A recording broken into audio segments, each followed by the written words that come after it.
In this quick video, I'll show you how easy it is to upgrade your BMW door lights or puddle lights. Now you might think it's corny, but I think they look great, so let's get going. I'll put the link below to these. They're super cheap on Amazon. They come very well packaged.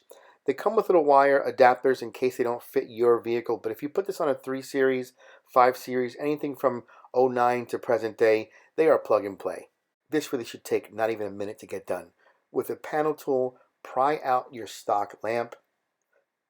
When you pull it out, take a note of the little tab that holds the plug in.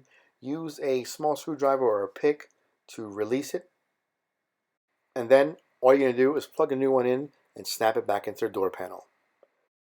Take note prior to putting your new lamp in which way the BMW logo faces. You want to get that right. Also, there's a small slider on the side of this to help you focus it in case it's out of focus. Maybe your car's lowered and you want to get a sharper image. But that's it.